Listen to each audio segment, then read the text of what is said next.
Hello and welcome back to our channel. Today we are showcasing our HRMS software and showing you how to set it up for your own company.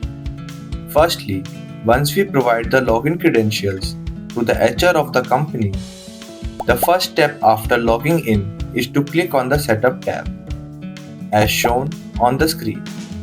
Now you will see this page with the heading Setup and Configuration. Here, there are a total of 5 configurations that are necessary to run this software smoothly. 1. Company settings. Let's start with company settings.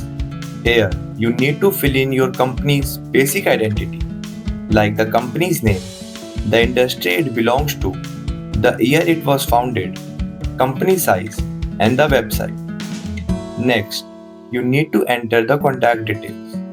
This includes the official email, primary phone number, and an alternate phone number. After that, fill in the registered address, city, state, country, and zip code. Now comes an important section, which is the HR policies. This is unique for every company, so make sure you fill this carefully. This section has 3 parts. First is the work schedule, where you set the working days per week, working hours per day, and select the starting day of the week. Second is the year boundaries, where you define when your fiscal year and leave year start. Third is the employment terms, where you set the probation period and the notice period. Next, we move to the payroll configuration. Here, you set the currency, payroll cycle, and after how many days the salary gets processed and credited. Finally, set the statutory deductions as shown on your screen. PF rate, ESI rate, professional tax, gratuity eligibility. Second, master data. Now let's move to master data.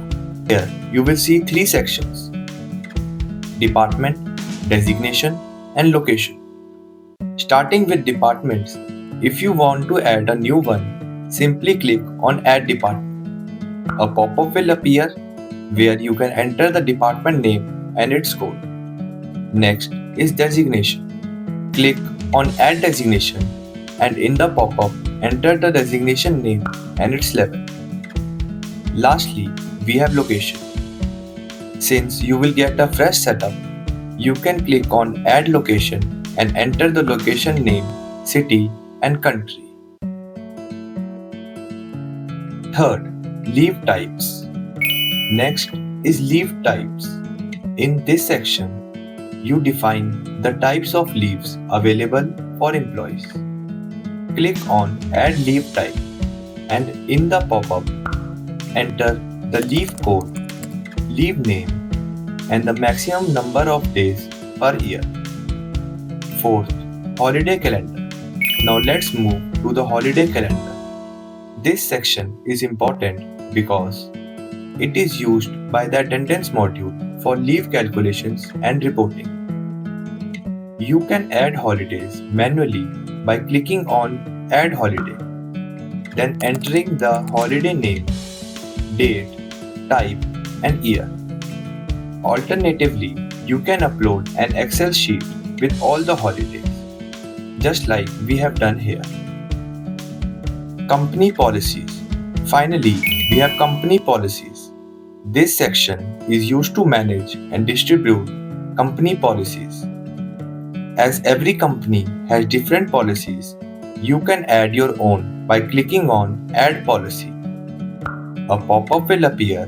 Here, enter the policy title, category, description, and effective date. Then, set the status, whether it's active, inactive, or you can also save it as a draft. At the end, set the visibility.